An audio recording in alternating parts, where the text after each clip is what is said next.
a bit of a technical issue. I was able to join now, inshallah.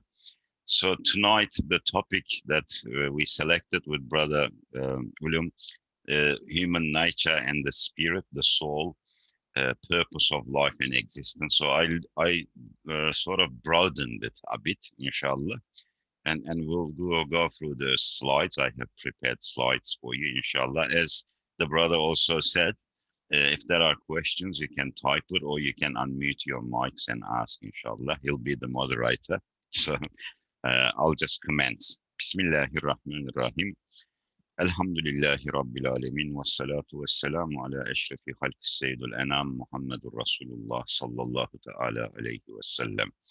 أعوذ بالله من الشيطان الرجيم بسم الله الرحمن الرحيم سبحانك لا علم لنا إلا ما علمتنا إنك أنت العليم الحكيم سبحانك لا فهم لنا إلا ما فهمتنا إنك أنت الجواد الكريم رب اشرح لي صدري ويسر لي أمري واحلل عقدة من لساني يفقه قولي وأفوض أمري إلى الله إن الله بصير بالعباد. And inshallah, by discipline, I'm into theology. I teach theology. That's why I'll mainly look at, things, especially Islamic sciences, from a theological perspective. So with this topic, I will be focusing on it from a theological perspective, Aqidah perspective, inshallah. So we'll commence with the first slide, inshallah. According to Islamic scholars, they say human beings has a certain nature, which we call fitra. And the noble Prophet ﷺ, mentions this in a number of hadiths. And when we say fitra, usually when we translate it into English, we use the term natural disposition. So we are all created in certain natural disposition. Islamic terminology for it is fitra.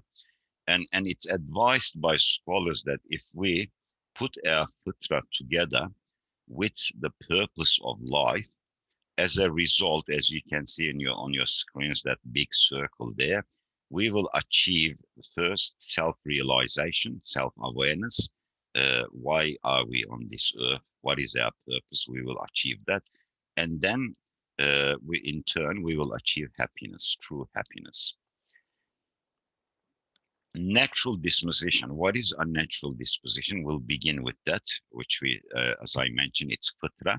The Quran says, so direct your face towards the religion, deen, inclining to truth, which is haqq, the fitra of Allah upon which He has created all people. So the Quran says, Allah subhanahu wa ta'ala has created all human beings upon a fitra. See, usually when some scholars mention this, or in general understanding amongst Muslims, when they describe this, when the Prophet also supports this with a hadith, when he says everyone is created on the fitra of Islam, people usually interpret it as, we are all born Muslims. But that's not a correct interpretation theologically. We are not born as Muslims. We are born as on the fitra of Muslims, which means that Islam, which means that we have the innate potential to believe in Allah subhanahu wa ta'ala. That is what really fitra means. It doesn't mean we're born as a Muslim, because even becoming a mukallaf, which means a responsible person in Islam, is about the age 15.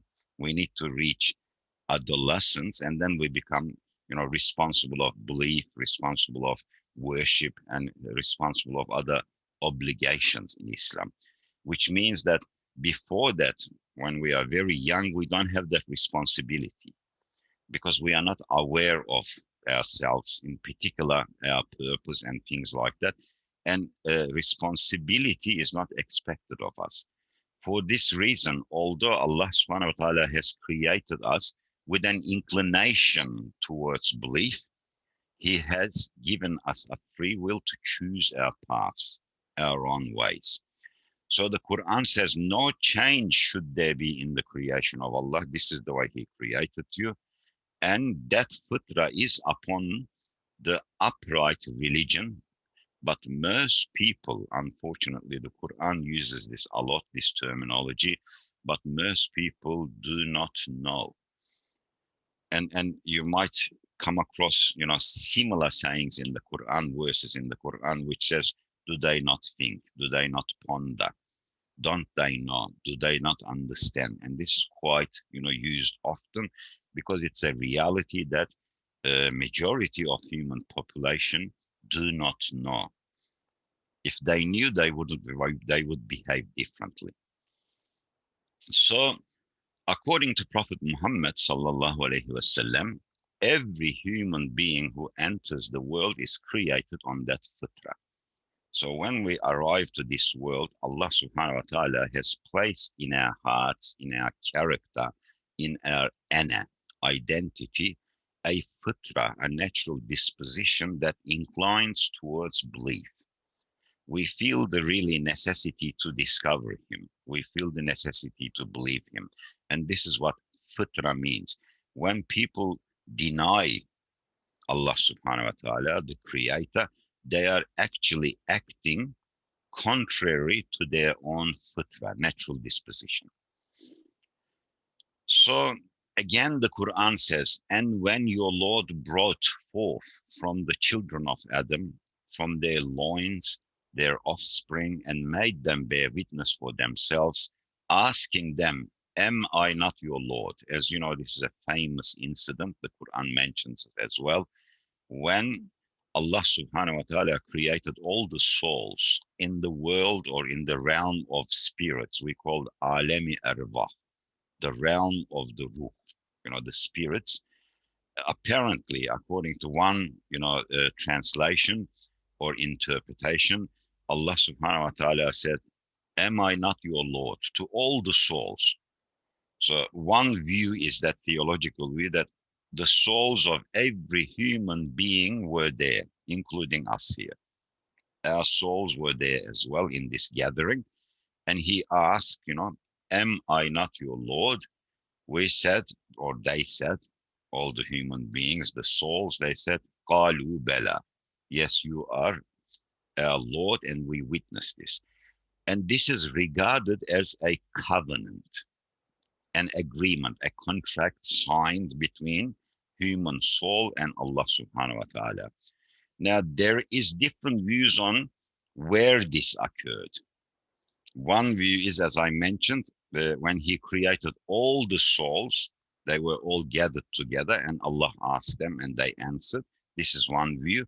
But the more stronger view amongst the scholars is this occurs individually to each human being when the soul is given to the embryo, to the fetus, when we are in our mother's womb. And this is when it occurs. The reason that we do not remember it, because we are on a test in this world. As you know, in Surah Mulk, Allah subhanahu wa ta'ala says, الَّذِي خَلَقَ الْمَوْتَ وَالْحَيَاةَ لِيَبْلُوَكُمْ أَيُّكُمْ أَحْسَنُ عَمَلًا. So I have created death and life so that I may try you to see which one of you is best in conduct. So since this is a world of testing, we were made to forget that incident, that covenant. And the Quran reminds us. So the Quran says again, lest you should say on the day of the resurrection, we are or we were indeed unaware of this. That's why the Quran reminds us, so we do not say we didn't know this on the day of judgment. So when we look at human nature, again, fitra, indeed, the Quran says, indeed, we have created the human on the most excellent of patterns. I'm sure most of you know this verse, or it's a verse in Surah 18, and it uses the term ahsani taqweem, which means, and don't forget, Allah subhanahu wa ta'ala is saying this, the creator. He says that we have created the humans in the best of patterns, most beautifully. Now, you can take this terminology and interpret it many ways. You can interpret it as, on the appearance, external beauty, as human beings. You can interpret it as, inner beauty, spiritual beauty.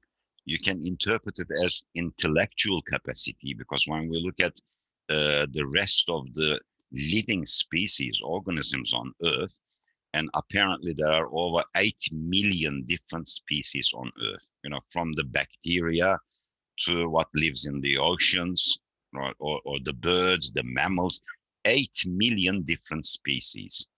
But amongst all these species, which are all made up of the same materials, including human beings, fundamentally, if any of you are studying biology, you will know that, we are all made up of same thing. Whether if we are an ant or a human being, when we go down to our cells, you will see that we are made up of carbon atoms, amino acids, proteins, lipids, sugars, monomers, polymers. So all same stuff, but different species emerge. This is the way Allah subhanahu wa ta'ala has created us, with diversity. But interestingly, amongst all these species, human beings are unique. And the Quran says, we have created you ahsani taqweem, in the most beautiful patterns. But then there is a warning there in the verse. It says, then we have sent him or her down to the lowest of the low, described or defined by the Quran as asfala safilin, lowest of the low. So what does this mean? Human beings are being created at the highest level, the most beautifully, but they can go all the way down to the lowest of the low. And then the verse ends with, except those who believe and do good deeds. So we are going to look at this. What does the Quran mean by ahsani taqweem and asfala safilin? If you can see on your screens, this is the variable nature of human beings. Human beings are extremely complex beings, unlike the rest of the creation on earth or in the heavens as well. We are different to angels, we are different to jinns, we are different to the rest of the creation. That is why the term in the Quran is ahsani taqweem. And the way that we become ahsani taqweem, because of our variable nature. Now, if you look at that graph, various ranks of different beings are mentioned there, or you can see it's written on your screens. And that vertical arrow shows the variability. And you can see at the top of that, the highest rank belongs to prophets, and they are human beings. Underneath the rank of prophets comes the rank of angel Jibril.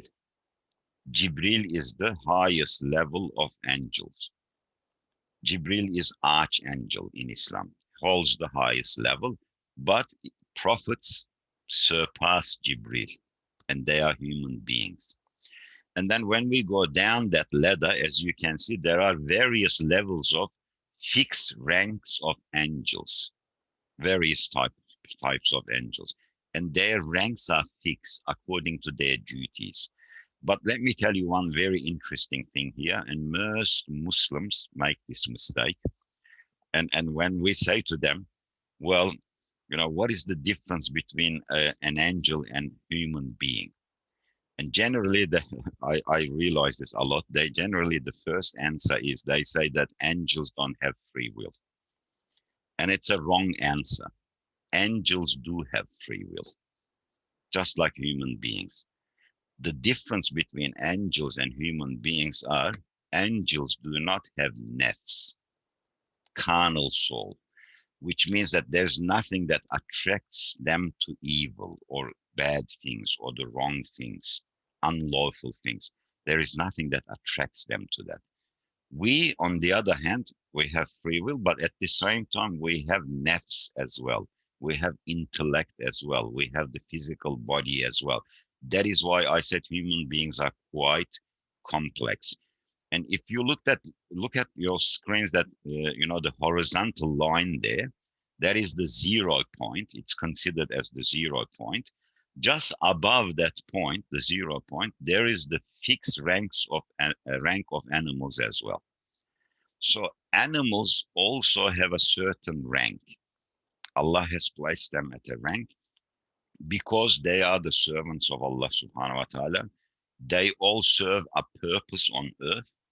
In a way, the way that they worship Allah subhanahu wa ta'ala is by performing their duties. And the way they do this duty is because Allah subhanahu wa ta'ala programmed their DNAs to act in a certain way. But they are obedient. And then you have that 0 point there. Underneath that 0 point, that's where the asfala safilin is. That is the rank of the shaitan. So shaitan is way lower in rank than even the animals. But this is where the problem is. With human beings, they can rise above the rank of angels, according to the Quran. Also, they can fall down below the rank of animals. And this is what is called asfala safilin. So what is the difference between animals and human beings? Well, there's a big difference, and we can easily philosophically prove this as well with evidence. If you look at the animal world, most animals, when they come to this world, they are already equipped with the knowledge to survive. Some of them, like for example, let us say a newborn goat, yeah, they call it kid. It starts to stand on its 2 feet almost immediately. Some animals within an hour, they start walking around. For example, we have in Australia, we have an animal called koala bear. Very interestingly, as soon as it is born, koala, it starts climbing the tree, and then it knows exactly which eucalyptus leaves to eat, which ones not to eat, because some of them are highly toxic. It will poison them. But it can distinguish straight away, right from birth. Most animals are like that. There are birds that, as soon as they hatch out of the egg, they learn to fly very quickly. So Allah subhanahu wa ta'ala has equipped them with the knowledge straight away. When they come to this world, they know what to do or learn very quickly. But look at a human being. It takes at least a year for us to stand up, maybe 2 years to start speaking. Without mothers, fathers, and other people's aid, we cannot even survive by ourselves. But with animals, that knowledge is there and it's limited. It never increases or increases very little. But human beings, you can keep on learning, keep on learning, keep on learning. Our capacity is unbelievable. So there is a big difference between animals and human beings. So what makes human beings so unique? There are 3 essential dimensions to a human being. This is what we are made up of. 3 main essential components or dimensions. The ruh, which is the spirit, soul. The nafs is our ego, or we call it sometimes carnal nafs, or the carnal soul. And then we have the physical materialistic body. So we are made up of these 3 unique qualities. The human spirit, according to theological explanations, is like a software of the body. So if we look at it from a technological perspective or computing perspective, the spirit is like the software of our body. The Quran says, they ask you about the spirit, say the spirit is of my Lord's command. This is very interesting. During the early times of Prophet Muhammad, when he got his mission to convey Islam to others, the people of Mecca, in particular the polytheists, they could not, argue with him or debate with him on an intellectual level because the Quran was too powerful. They did not know what to do. So what they did is some of them, they went to Medina and they spoke to some of the Jewish ulama, the Jewish alims, and they said, how can we, this man is claiming to be a prophet, how can we debate with him? How can we disprove him? And the Jewish scholar said, ask him 3 questions. And one of them was, ask him about the soul, what the soul is. It's a famous incident. And when they asked him about the soul, the Quran answered on behalf of the noble Prophet ﷺ, because they said, وَيَسْأَلُونَكَ عَنِ الرُّوحِ. What is soul? The Quran says. And then he answered, قُلِ الرُّوحُ مِنْ أَمْرِ رَبِّ. It is a command from my Lord, and of knowledge you have been granted only a little, the Quran says. What that means is we do not really know much about our soul. It's a metaphysical thing. It is not a physical entity. All we know that it exists, it is to do with our identity. We know that as well. Unlike, for many years in the West, the professors, the doctors, people who investigate these sort of things, they say that the human identity is the brain. That's who we are, our brain. When the brain dies, we don't exist anymore. That's the way they looked at things for many years. But with very simple philosophical arguments, we can easily disprove this. Like one argument that I always use in regards to human soul, I say that human beings have this ability or this quality to own things. I call it the ownership argument. Simply, if I provide an analogy, I can say, look, this is my glasses, for example. I say, this is my house. That is my light. That is my jacket. That is my this. So mine, mine, mine. Human beings have this quality of ownership. We tend to own things. We say, this is mine, this is mine. But very interestingly, when it comes to our own bodies, we make the same claim as well. Like, for example, I say, this is my hair, this is my hand, this is my nose, this is my eye. See, our own organs, we use the same terminology. Mine, mine, mine. Now, this is the philosophical question that I ask to these people who argue that human identity is the human brain. Then why is it so, like our other organs, the heart, the liver, we always say my heart, my liver. When it comes to the brain, if that's our identity, why do we use the same terminology and say, this is my brain? See, if you're making that claim, I would ask, then who are you? Who is this being, claiming ownership of the entire body, including the brain? It sounds like there is some other being there, which is making the claim of ownership of the entire body. Philosophically, this is valid. This is a verifiable argument. Another very interesting thing about the human soul is this. Maybe I give you a few examples. It'll clarify the issue a little bit further. Like with human beings. Now, I would advise that nobody tries this at home, okay? You know how they say sometimes when they do TV shows, they use this. If you walk to someone, it could be your brother, sister, or whoever, when they're sleeping, if you open their eyelids, okay, without waking them up, the eye will be looking, but will not be seeing.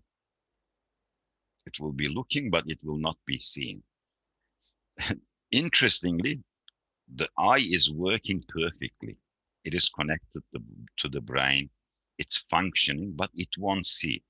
Because at that point, whoever using those eyes to observe the world is busy with something else. Then that is the true you. A simple analogy is this. In your house, in your own homes, walk to your windows. There are, let us say, 2 windows in front of you. And through your windows, look out. Now, outside, you will see various things, depending on where you live. You might see trees, you might see a street, you might see people walking, you might see the sky, a mountain, or whatever it's observable.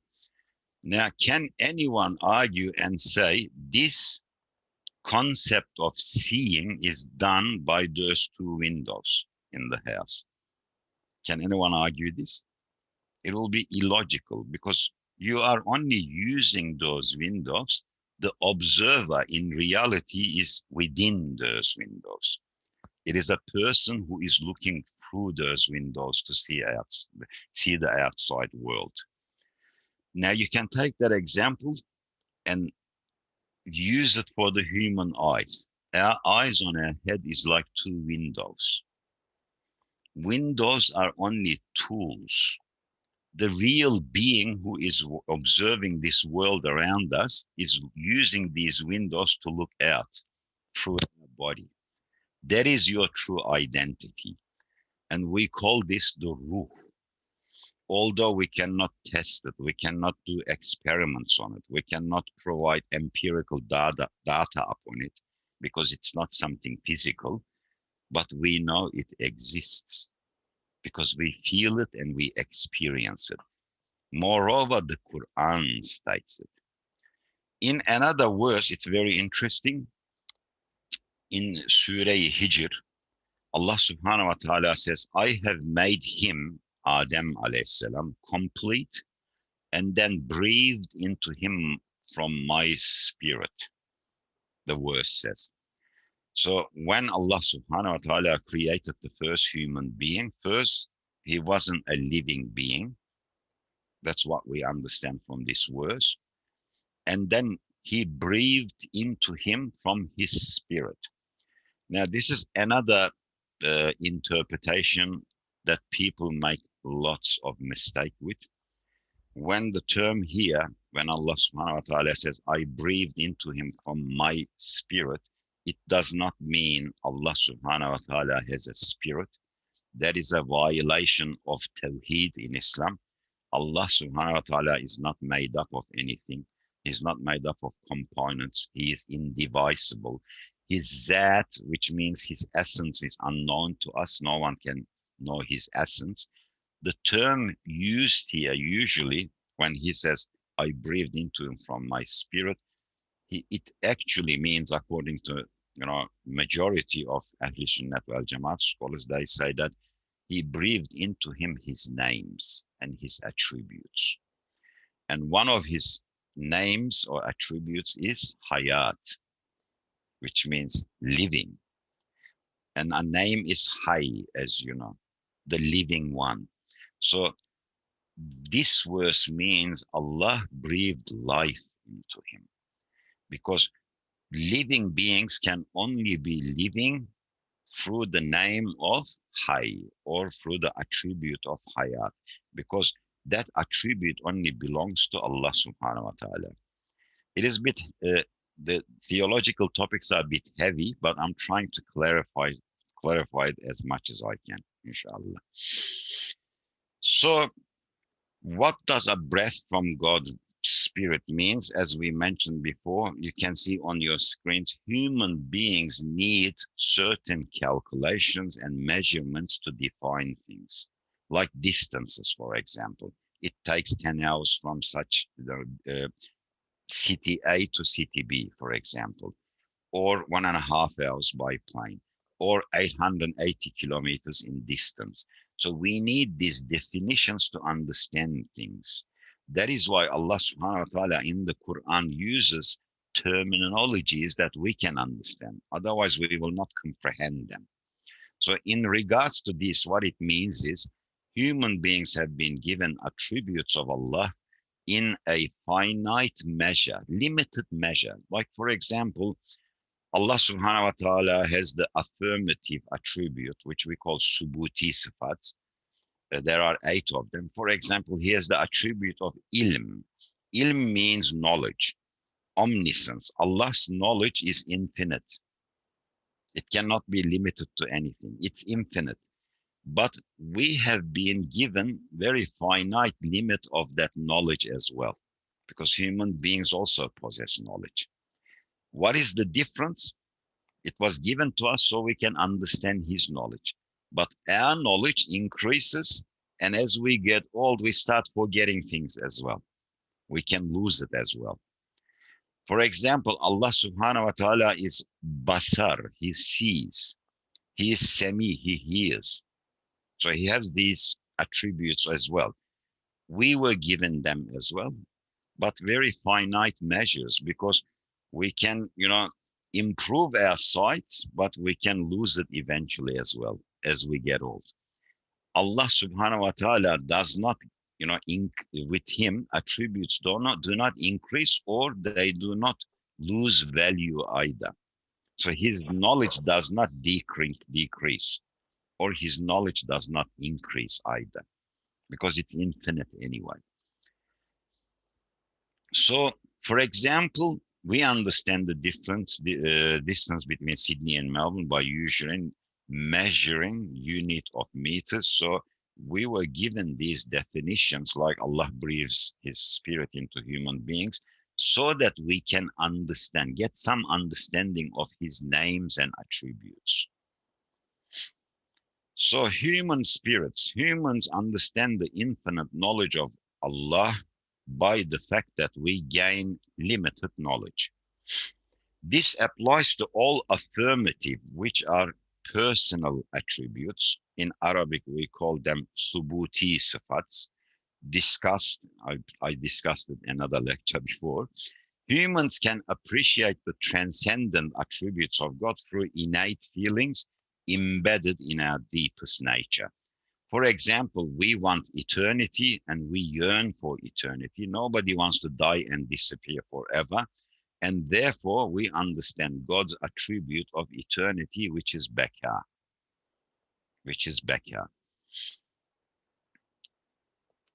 So in regards to this, when we resemble these things so that we can understand the attributes of Allah subhanahu wa ta'ala, when we say he sees, we see as well. He sees, he hears, we hear as well. He's got the attribute of knowledge, we have it as well. He's got the attribute of kudra, we have it in a very limited way as well.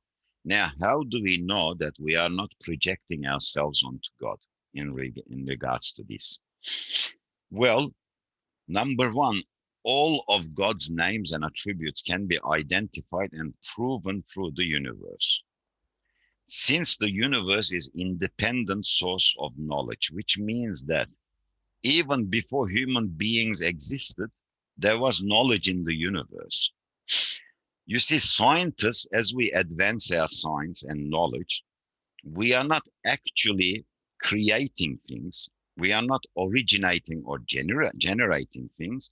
We are only discovering what exists there already. So before human beings existed, quantum physics still existed there, for example. Gravity existed. All of this universal knowledge were already there. But we discovered them, and we continuously discovering them as well, which means that the knowledge that exists in the universe is independent of us. It existed before us. So Allah's attributes are not the result of human imagination or projection of human qualities to God. That means Allah and his attributes is not our imagination or projection of our human qualities, because all of these systems in the universe existed before us, and the universe functions perfectly in order and in harmony through what we call physical laws. In reality, those precise laws, the true name for them is Sunnatullah, because they were created and implemented by Allah subhanahu wa ta'ala. So rather, they are given by God to humans so that we may get to know God. So this is why all these attributes were given to us in finite measure. They were breathed into us so that we can make comparisons and understand Allah. So one thing that we need to remember about human spirit is this. We have two essential parts in our spirit, soul. One component is unchanging functions, because that is the essence, quintessence of our soul. They are determined by the fitra, natural disposition, and this is what makes us humans. And the other function of the soul is the learned functions, aspects that change through learning, new function, for example, knowledge and new memory. Because the human soul, in order to understand this physical universe, it needs the nafs and it needs this physical body. It needs the eyes, it needs the brain so it can use them as tools to understand this world. Without the physical side, the ruh will not understand the world. It will not function, although the ruh is always, one component, one entity that does not change. It will not understand this universe. If I were to give you one example, you can be the best driver in the world, like, for example, Formula One drivers. Yeah, they're very famous. Yeah. But if you put a Formula One driver into a vehicle that doesn't even start, doesn't function, the wheels are falling off, doesn't matter how good of a driver he is, the car won't move and it won't do anything. So the human body is similar to this. The soul is the driver, but the body needs to be healthy so that the soul can communicate with this world as well. On the other hand, as you might remember that we looked at those three major components of human beings. One of them was the nafs. One was the soul, the other one was the nafs. So what does the nafs do? Nafs is the interface between our heavenly spirit, our ruh, and this worldly body. It is like, the computer programs again. You have the hardware, and then you have the software, but you have the interface, because you need the interface so that you can use the system. So the nafs is the interface between our heavenly spirit, which is the software, and the hardware, which is our worldly body. Yes, brother mentioned there in the comment box, you are free to ask questions. It's up to you. You can ask at the end, or you can ask anytime you like. And nafs is the source of desires, appetites, and emotional impulses. Nafs has no limits in its desires, making it possible to have infinite degrees in the spectrum of human being. And as you know, our nafs, Allah has created it like that. It has no limits in desires. And this is easily proven too. I can, in a humorous way, in a funny way, I can say that if someone gives a human being the title or the deed of the entire planet to one person, this earth, and they say to him or her, this world belongs to you, you can do whatever you like with it. Imagine you had this power. You can jump on your jet and have breakfast in Hawaii, and then for lunch go to Paris, and then for dinner some other part of the world. You have everything on the world serving you, and it belongs to you, the entire world. I can guarantee you this, because this is human nafs. Few years later, you will get sick of the world, and you will look up in the skies and you will say, Jupiter looks nice, Mars looks very nice. I wonder if I can get the title of that too. So our nafs unlimited. It will never be satisfied with materialistic things. It's a reality. And the Quran says, and by the nafs selfhood, and the order and proportion given to it, and its enlightenment to its wrong and to its right, truly he succeeds that purifies it, and he fails that corrupts it. So nafs is a unique thing. When we say nafs, usually people get a negative understanding. Nafs is not always negative. If you shape it and use it the way it should be used, the Quran says, you will succeed if you purify it. So people who misuse it, they corrupt it and they fail, both in this world and in the world after as well. So in a way, this is the equation here on your screens. As you see at the top, we have the soul, and soul is directly connected to the spiritual world we call Alem al-Ruh. And then there is a connection between the soul and the nafs. And what is the connection? Spirit connects to the nafs through the heart, which we call conscience, wijdan, and the nafs connects to the spirit through the brain, through emotions. But at the same time, nafs is also connected to the body. So its connection is senses and impulses from the brain, commands, physical impulses.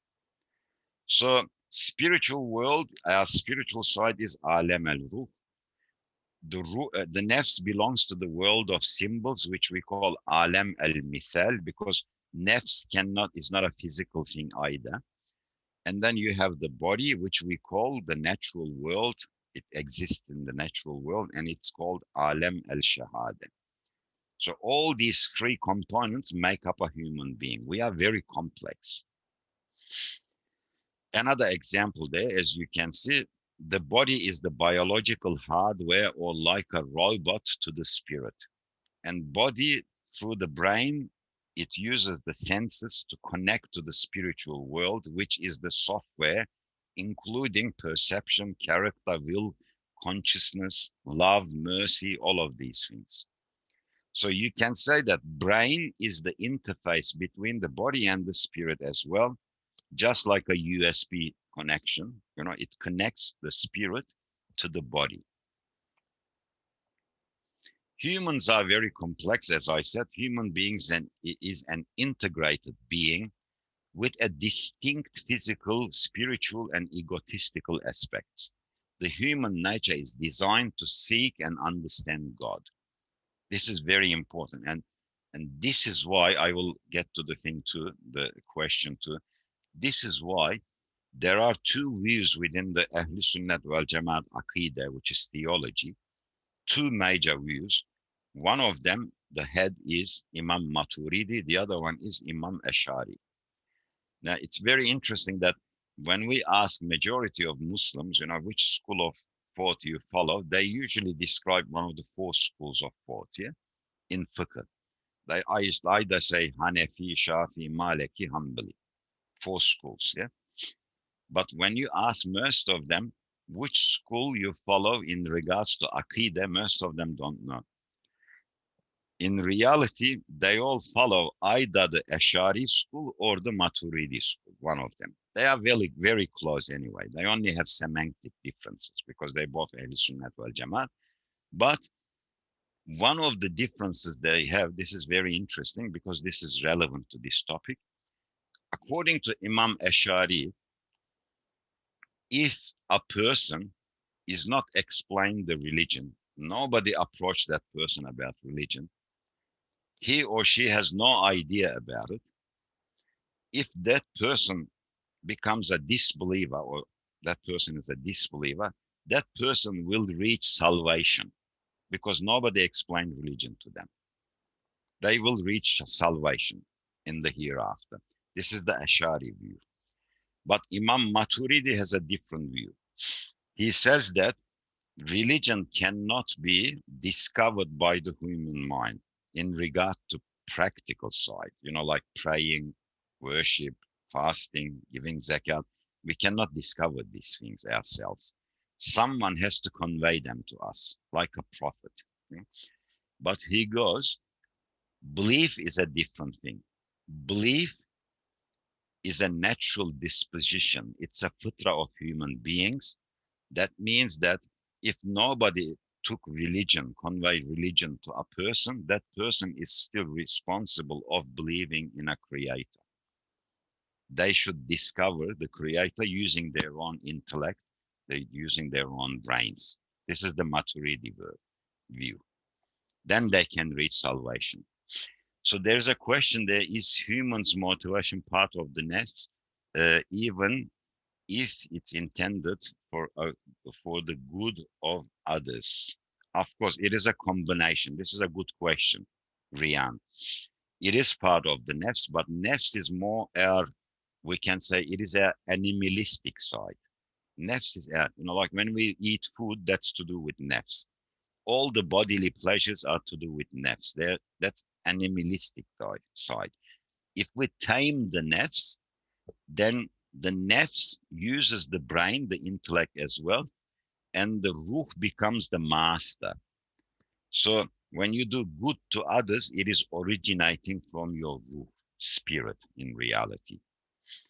Yes, another question, Salam. Is nafs actually the synonym with our mental psychology and mind? Allahu alam. That's why at the beginning I said, remember, we do not really know what sort of a substance nafs is, but we know that it's not a physical thing. So in a way, it could be connected to our mental psychology as well, according to or connected to our mind as well. But we know one thing, according to theological teachings in Islam, the brain, our intellect, and our nafs are two different things.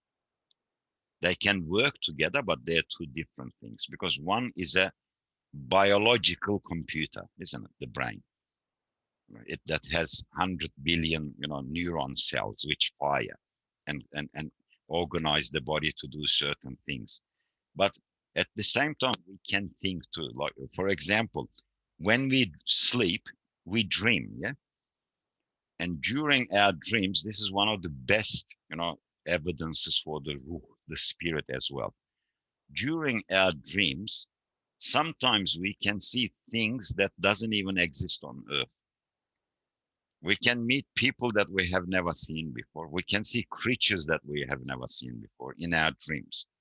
Now, if dreams were the product of human brain, then it should only allow us to see things that were already put in there as in data form.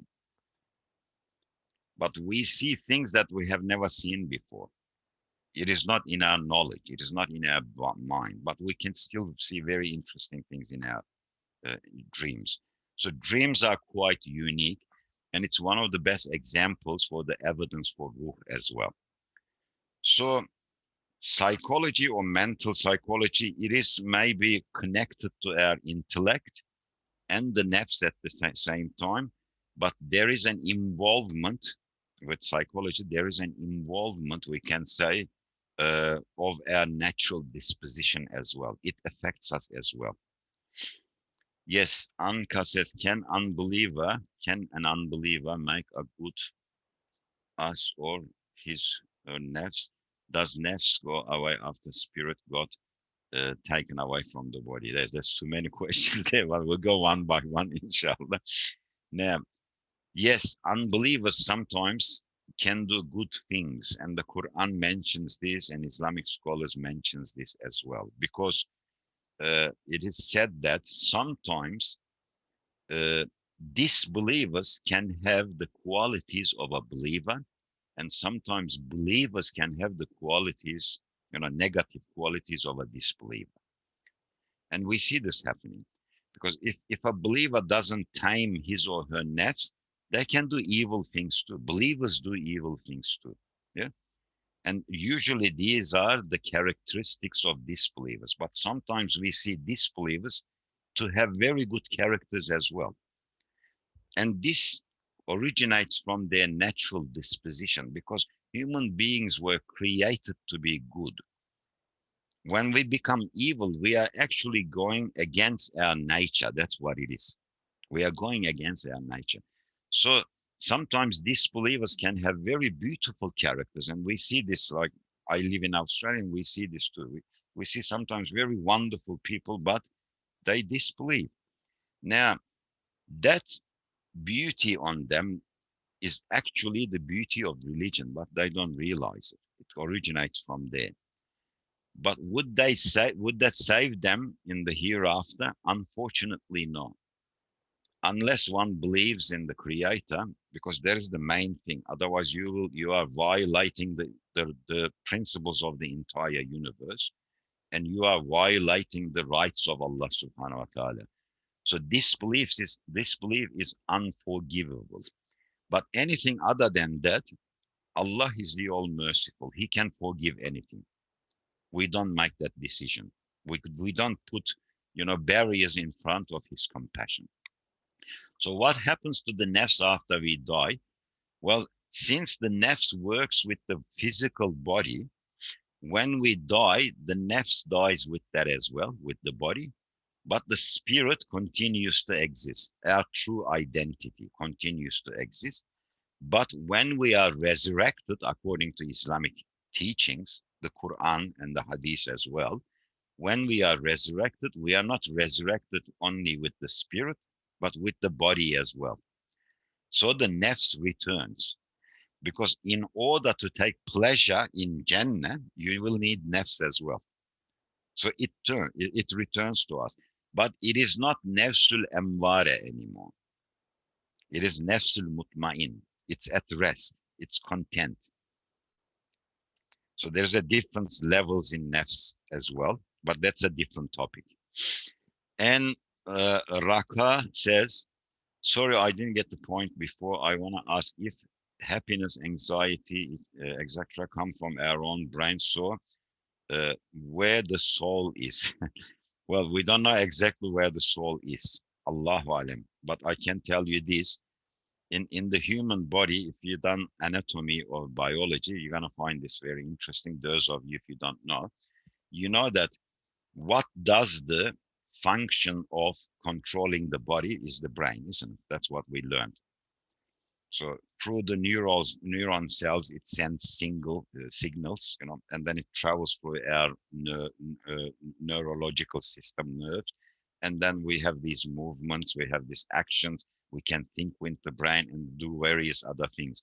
But as you know, in Islamic culture, especially in spirituality, they usually teach us that heart is the main thing in the human body. So what are they talking about? Usually it is meant that not this, tiny muscle that we have in our body that pumps blood. They usually say it's the spiritual thing. That's what the ruh is. When they say scholars heart, that's what they mean. But there is also a connection with the physical heart too. Did you know that? Because in the human body, apart from the brain, which has neuron cells, the only other organ that has neuron cells is the heart. It's very interesting. So there is a connection there with the ruh as well. Ruh is your true identity. So like when you say happiness, yeah, if you make yourself happy, you will be happy too. Because it is all in your mind as well. Because ruh will be content if you are obeying the certain rules that Allah subhanahu wa ta'ala has established. Otherwise, the happiness you will reach will be temporary. It will be deceiving. It won't be true. You will only be deceiving yourself. When a person drinks alcohol, they think they become happy too. Why? Because it affects their brains. It triggers some hormones in there. For a brief time, they think they're happy.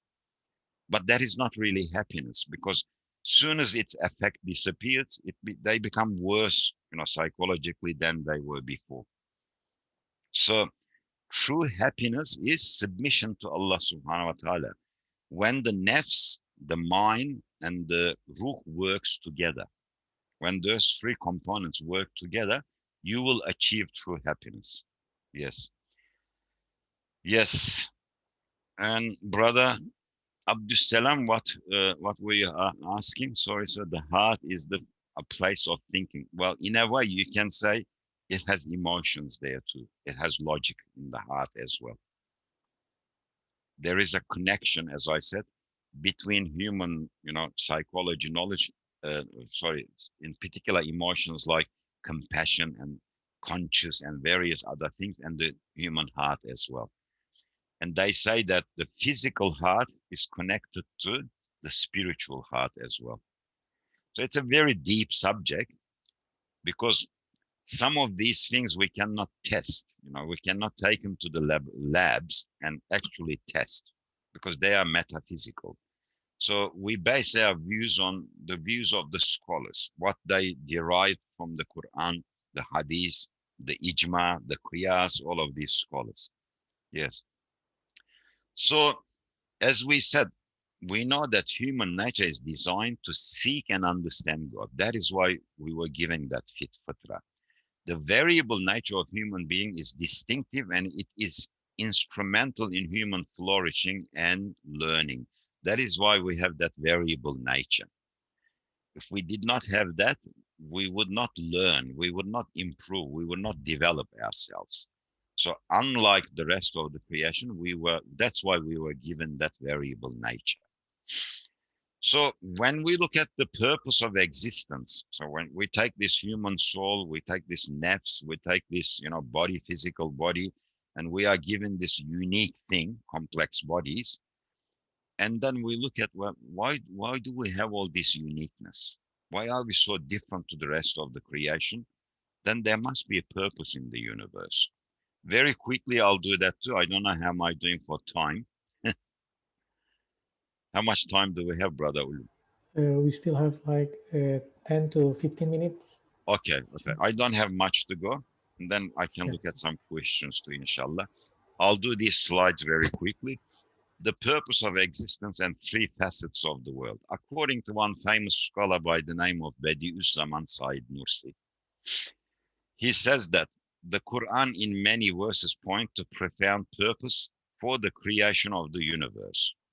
Those who remember the Quran says, God, when they stand and when they sit and when they lie down to sleep and reflect on the creation of the heavens and the earth, they say, "Oh, our Lord, you have not created all of these things without meaning and purpose." Yeah, Allah is not going to create this immense universe, millions of light years thick, with billions of galaxies, billions of stars and planets without a purpose. It would not make sense.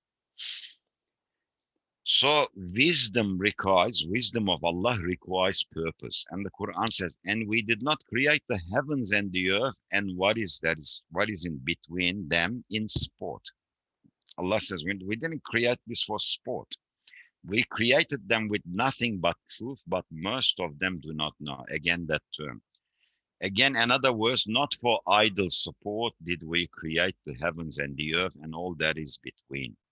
He keeps on emphasizing this. It is he who created everything most beautifully, and you can challenge anyone with this. The Quran says, "Ahsana kulla shay'in khalaqa." He has created everything beautifully. There is nothing in nature which is ugly. Everything is beautiful. Now you might think of some things that, well, isn't that ugly? You might say in your mind, no, whatever you can think of, they're not ugly. I can tell you that. Some things are beautiful externally on appearance. Some things are beautiful as a result they produce. A flower is beautiful on the outside, like you can see that nature on your screen. They are beautiful in the apparent, but there are some things on the apparent they may look ugly, but if you look at the purpose they serve, they are beautiful as well, because they all serve a purpose. You see the mountains and think of them as firmly fixed, but they shall pass away. These are all like scientific, facts in the Quran. They pass away as clouds pass away, and it's signifying that the earth is moving and the mountains are also moving. And these are the artistry of God. Sani Zul Jalal, who disposes of all things in perfect order, for he is well acquainted with all that you do. So he knows everything that we do. So what are the three facets of the earth? The first one, according to Nursi, he says, world has three faces. The first face is, it looks at your creator. First facet. The world is an exhibition hall to showcase God's creativity. It is like a huge exhibition hall. All the arts of Allah subhanahu wa ta'ala is exhibited there for intelligent beings to see, like art critics.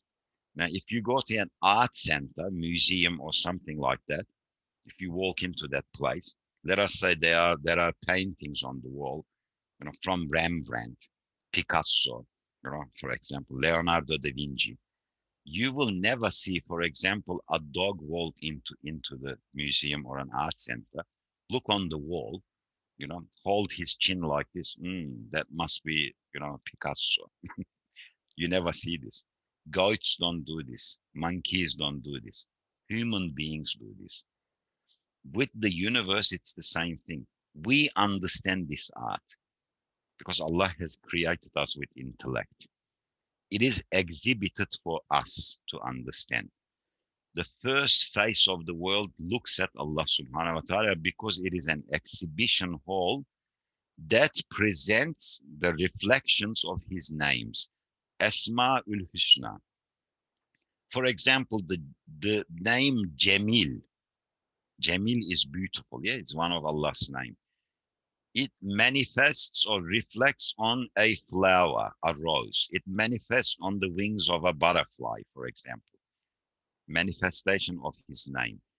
We see when a black hole, for example, in the universe, they're immense objects, aren't they? Very powerful. Even light cannot escape from them. When we look at that, analyze that, we realize the name Kudra, the all powerful. So everything in a way is like art is showing Allah to us. This is one face of the world. The next face of the world points to life after death. This world is a fertile ground for human beings to plant their seeds in good deeds form.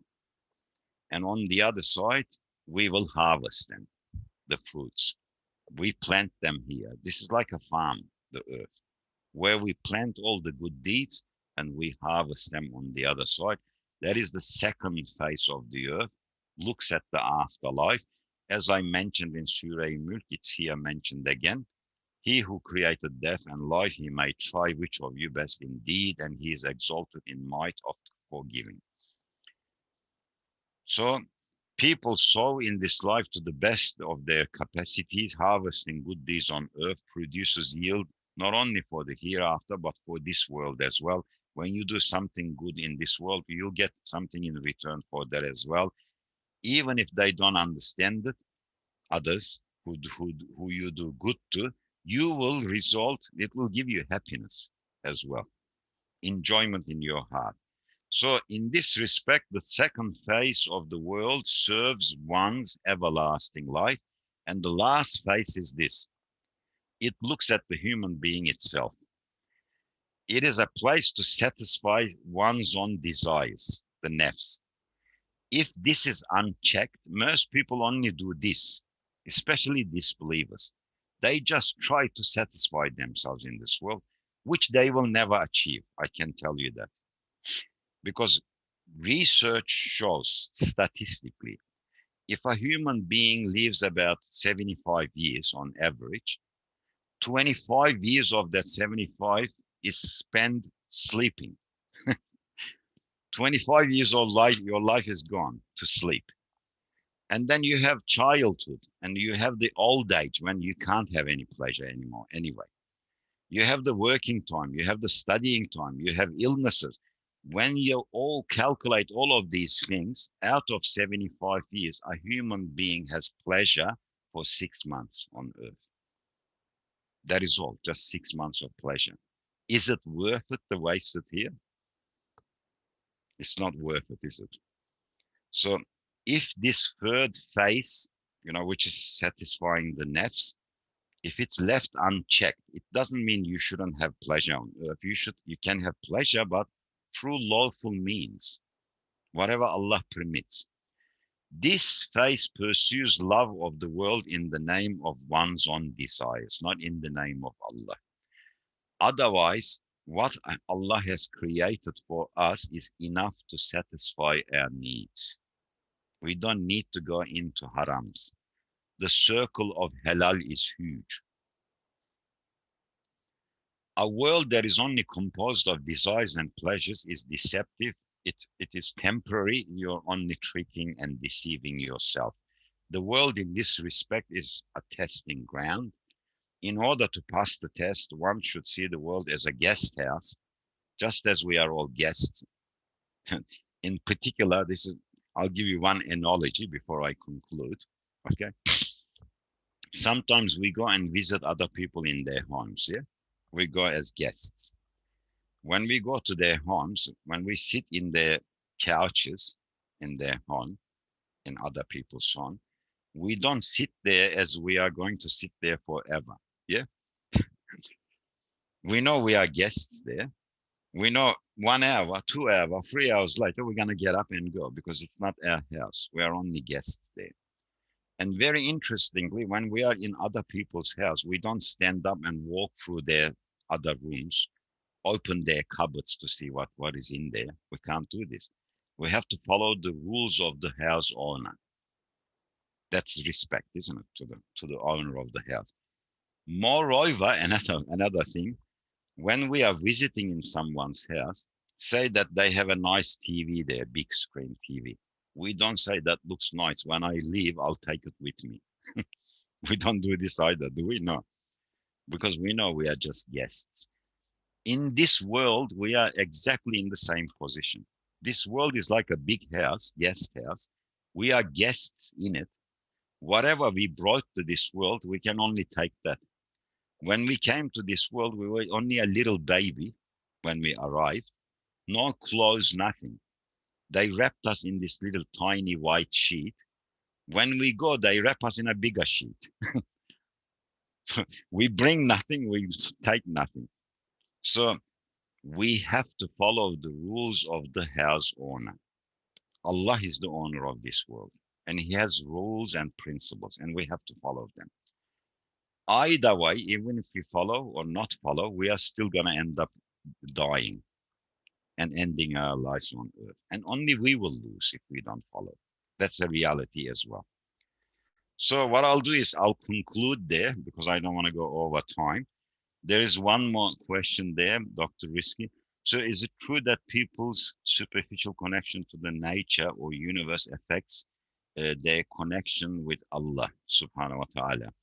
Well, of course, the more we connect to the materialistic side, the more we become disconnected with the metaphysical world. Whereas the metaphysical side should be in control more. But there needs to be a balance there as well. We cannot abandon the world altogether because Allah created us as a physical beings as well. One scholar says spirituality and the materialistic world is like the two wings of a bird. If you chop one of them, it won't fly. So we need to achieve there. We need to take our share from this world as well, but we need to realize that we are taking that in the name of Allah subhanahu wa ta'ala, our creator. I remember one scholar used to say, when you have money, he used to say, put it in your pocket, not in your heart. Because from your pocket, it's easier to take out. But if you put it in your heart, like some people do, by money, you can think of any materialistic things. Like you said, connection to our world and nature. If you put these things in our heart, they're very hard to take out. We cannot abandon them. But one day, a time will come, they will abandon us. The world will abandon us. That's the reality as well. And yes, I agree with you, Dr. Risky. There is a direct connection there. It's probably proportional. If you heavily lean on this materialistic world, your spirituality will become weaker. Definitely. You lose your connection with Allah too. Yes. Dunya should not have that value. The only value it has, as we said before, the first two facets, that's the value it has. The first facet looks like Allah, and the second facet, it is a farming ground. I think that's the best way to approach the world. Yes. Okay, inshallah. Astaghfirullah, mashallah, astaghfirullah. It Thank you was very good. much, Ajam. Astaghfirullah. It was very good. I was very happy to join you. Yeah. And, From audiences, is there any other question that you would ask? You will want to ask? We can give you permission to unmute yourself and mm, directly ask Dr. Omer Ergi. mm. If you don't have any question, maybe one last statement as a closing statement from you, sir, and then we Inshallah, will finish. Yeah, inshallah. And thank you for the invitation, brother. Again, I was quite happy to join you guys. I hope I was beneficial, inshallah. pleasure to have you here, sir. And inshallah, make dua for me, and Inshallah. inshallah we'll catch up again. As I always say, when no one asks question, I say, everyone knows everything. Yeah. I'm just joking. I'm just Mm. joking. Yeah, it was good, Alhamdulillah. So just last remark, like you said, inshallah, the Quran emphasizes that the universe, life are created for profound reasons. They are not products of random chance or coincidences. They are there for a reason. We are here for a reason as well. People who came before us have gone already. They're underneath the earth. 50 years, 100 years later, we'll all be under the earth as well. It is not worth wasting this valuable nature, human nature, on valueless things, temporal things. Maybe that should be my last remarks, inshallah. Okay. Thank you very much, Hojam. Thank Thank you you. very much also for Alim Salojam for making this webinar happen. Thank you for everyone. And we will close this session by saying Alhamdulillah. Alhamdulillah. Okay, so Jazakallah khair. Look after yourselves. Don't forget to make dua for me, inshallah. thank you very much, Hojam.